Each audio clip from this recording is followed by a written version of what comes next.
Hello guys, my name is Martin Vizcaino and today we are in a new video. Today we're going to react to a video that is a little complicated, because this is a little related with the actual virus. Like, I'm not sure it's going to mention, that specific virus. You know what I'm talking about, but Corona. But today we're going to see a video that is called What to Do If There Is a Plague. So first of all, I want to tell you some about my experience until now about that virus, Well, here I'm a Spanish person.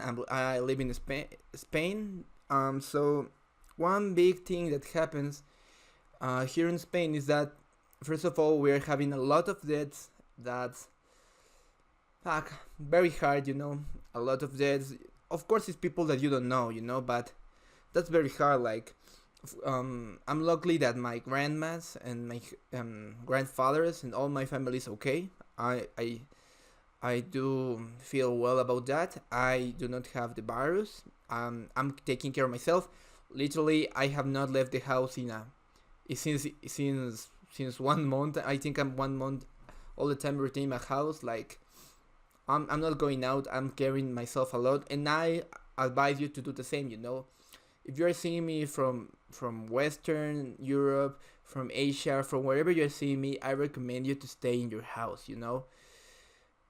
And not, even though you are a young man or not, like, the people say that the young men don't die. That's not true. Young people also can die because of this.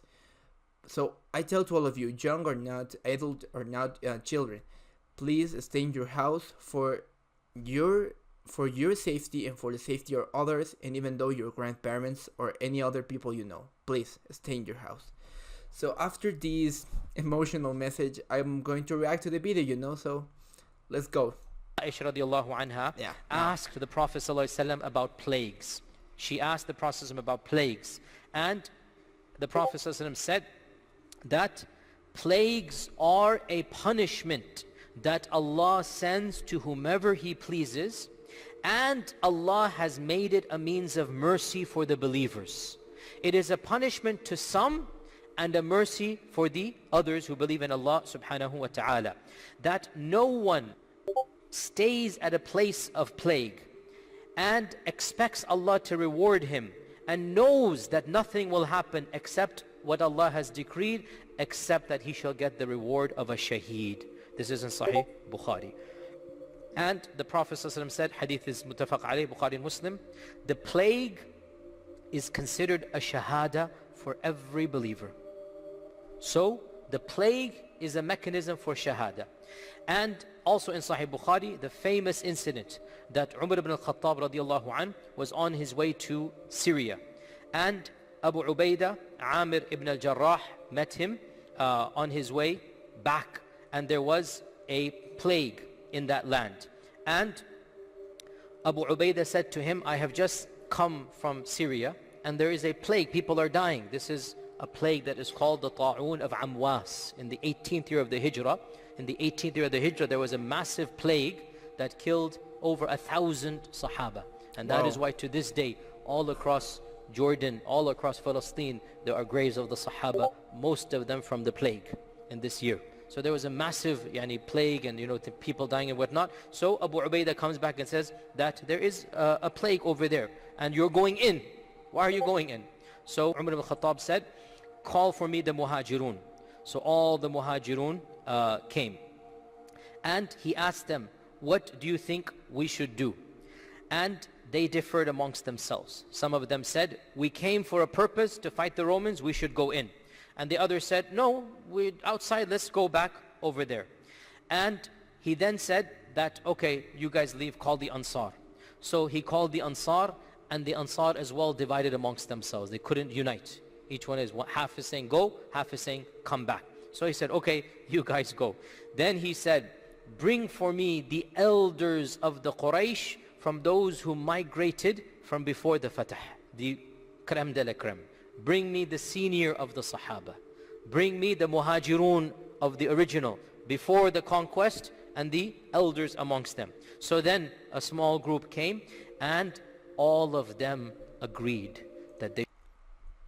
Okay, so first of all, I wanted to pause here because until now I do liked how he convinced them to finally do something, you know, like I'm not saying I don't want to be disrespectful, you know, of course, but I was feeling like, you know, that it wasn't a lot of people like disagreeing, not taking actions. So in this case, I like to remark the part that he said like, oh, comes and says, okay, we need to do this and we need to do that, okay? So then immediately the group starts to doing what he needs to do. So like until that moment, I think that's to be a good leader, you know.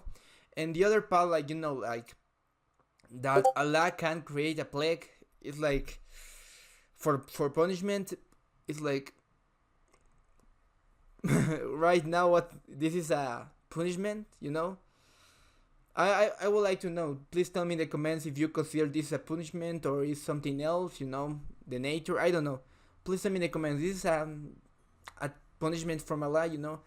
And I don't want to sound ignorant. I think I will, but I would like you to tell me why do you think he's punishing us, you know, like in this case, why he's punishing us. Let's continue with the video. They should not enter the land. All of them agreed that we should go back. And so Umar ibn al-Khattab then announced to the people that we will be returning after Salat al-Dhuhr. After Salat al-Dhuhr, we're going to pray and then we're going to go back to Medina. We're not going to enter the land. The plague is in the land. We haven't come there. We're going to go back. Abu Ubaidah became frustrated. He said, Ya Amir al-Mu'mineen, that are you running away from the qadr of Allah? This is a famous phrase. Are you running away from the qadr of Allah? He responded, we are running from the qadr of Allah to the qadr of Allah subhanahu wa ta'ala. This is all Allah's qadr. Okay, we are running from the qadr of Allah to the qadr of Allah. And then he gave another example as well. Then Abdurrahman ibn Auf was away on a journey or something. He came back and he said, I have something you should all hear. I heard the Prophet ﷺ say, the hadith is in Bukhari and Muslim, I heard the Prophet ﷺ say, if the plague comes in a land where you reside, do not exit fleeing from the plague. And if the plague comes in another land, do not enter that land. And so he brought an evidence that is explicit. And Umar al-Khattab thanked Allah subhanahu wa ta'ala for being guided to the truth before he even heard the explicit evidence for this. Now, by the way, this incident is so profound. So many things can be derived. Of them, the true leader always does shura. Of them, no matter how great the Sahaba were, their opinions are not divine. All the Muhajirun are divided, all the Ansar are divided. Of them, yes, seniority and wisdom plays a role here. That's why I said, Mashikhatul Quraysh, the youngsters are very impetuous. Youngsters want to do things rashly, like the Battle of Uhud. And so when the youngsters are there, half of them are saying, let's go in, why are we running away? And as I said many times, life teaches you what books and lectures will not teach you. Going through life will teach you what books and lectures will not. And the impetuousness and rashness, which is a common trait of youth, not just of Muslim, if all youth, it tempers down, you get wisdom. So the elders said, we're not there, the problem's over there, why can't we go? Use common sense, and then the evidence arrives, and the evidence is quite explicit in this regard. So from these evidences, pretty much all the ummah is pretty much clear in this. Ibn Hajar summarizes it, and he says that the one who leaves a plague-infested town. Okay, I wanted to pause it here. Sorry guys, I'm a little you know, like seeing this video, and this of course makes me remember the actual situation in the world, and of course in Spain. And you know, it's hard, you know, guys. So like thinking it's a punishment. You know, I don't want to disrespect, I don't want to sound ignorant, but come on guys, it's like if this is a real punishment, what with all that people that is dying, you know, like all that people, if this is the case of a punishment, all the people that it's dying of this plague, of this virus, all that people were doing something wrong, or they're being punished and killed because they were doing something wrong, or all that or a lot of, I don't say no, but some of the people that is dying is in a certain way innocent people that are dying because the punishment is to an entire sector, you know, like this sector in community made a sin, for example, and you need to be punished. But what if part of those sector didn't commit any type of sin, any type of something wrong, you know? The ones that are dying right now, the people that is affected right now, all of them really deserve this type of plague, you know? Or they are getting that because they are getting that type of that type of virus, that type of plague, that type of reaction because they did something bad, because they commit sins, or because someone else in their sector did it, so they need to suffer, you know? Like, I don't know, if the case that the people that is dying is because they were, you know, like they deserve to be punished or something like that, of course for me it sounds hard, you know, but at least it's I don't know, it's less crude, it's less rude. But imagine the case that people are dying, whether they make a crime, whether they make a sin or not, they are dying because of this plague. There's a punishment from Allah. You know, I don't want to sound disrespectful, I don't want to, you know, I want to be very respectful with you guys and with Allah, but that's very hard, you know, it's very hard to think. Sorry guys, that's very hard. Running away from the plague, this is sinful in the eyes of Allah. That it is haram if the plague infects your town and you leave because you are scared of the plague. Then he says, and there is ikhtilaf if you already had a journey planned and you're going for another reason. There is ikhtilaf, and it goes back to your niyyah. Any calamity, especially a plague, is a punishment to some and a mercy to others. This is very clear. It is incorrect to extrapolate and say this is a punishment to everybody, because the hadith is very clear. Also, a punishment for sins to certain people, no problem. But for anyone else to specify because of this sin, how do you know?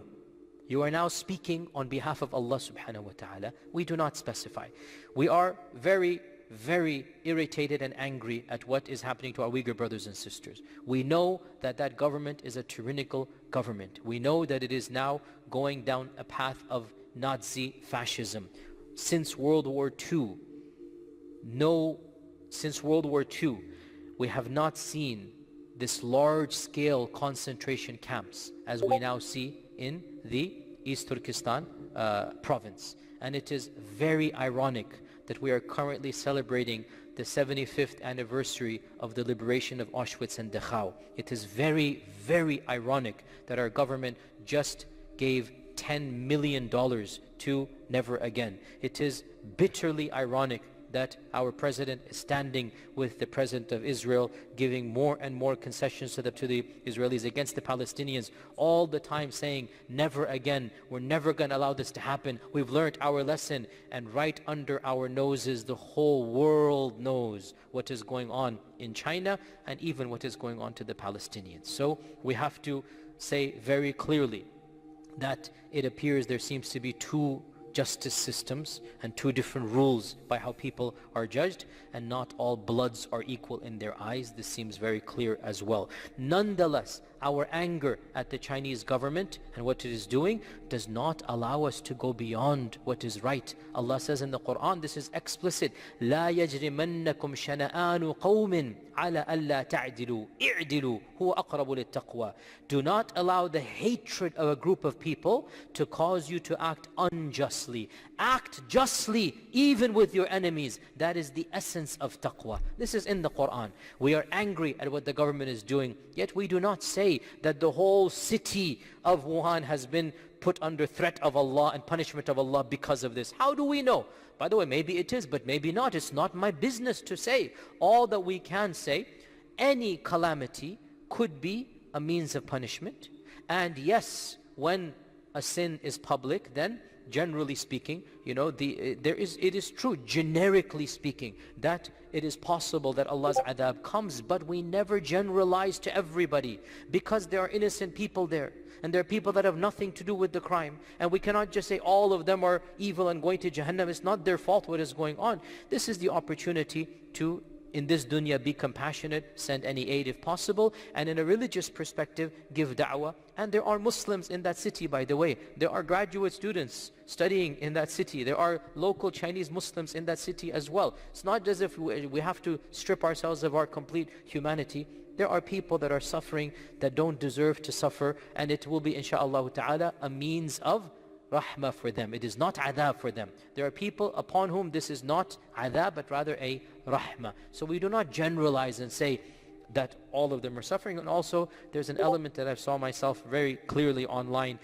Some Muslims seem to be happy that this is happening. And we do not take happiness in the pain and suffering of innocent people. These people were not the ones who put the Muslims in prison. These people are average human beings. Would you like it? And by the way, the same justification is used when this country is attacked by the crazies, by the radicals. And they say, all you guys are guilty. All you guys are evil. They use the same justification. We don't like it then. No, not everybody is guilty. We live in this land. We can speak. So then why are we applying it over there? Why are we having a double standard? We know the reality that our government can do some very evil things, but not all the people are evil. We know this reality. These are innocent people, even if they're non-Muslim. We ask Allah to guide them, but we don't gloat at a tragedy happening to them. And there are also Muslims over there. So the bottom line, yes, it is true. Allah says in the Quran, any evil that happens to you is because of what you have done. But then what does Allah say? وَيَعْفُوا عَنْ كَثِيرٍ. Allah can also forgive because of this. Now is the time to be compassionate, to help them out, and to give them da'wah as well. They turn to Allah subhanahu wa ta'ala, and those who do so, this will be a means of rahmah for them, not a means of adab. And with that, inshallah ta'ala, we'll conclude for today.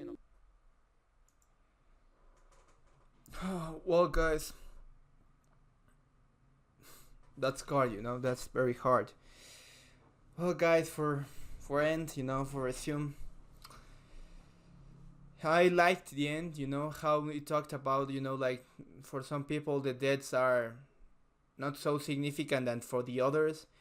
And I like the part that he said that the Muslims should, even though there is people that are suffering but are not from the Islam, even though that people needs to be helped. And I like a lot that he said that, of course, the Muslim also have I also feel the death of the others that are in a certain way innocent, because they don't know the religion in some cases.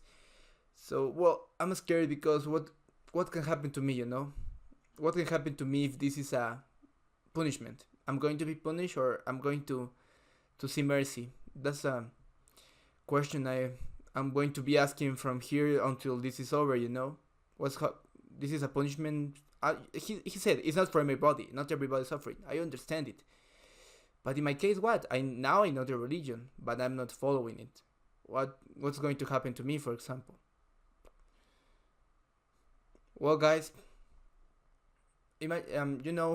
once more, I didn't want to disrespect you guys, the religion, anything like that. I just, like, this is a very hard theme for me, very hard topic, because it's something like I'm living in my own meat, It's like outside this house, there are already people that I have seen with the virus, It's like, of course I don't see him with the virus, but very sick, It's very hard.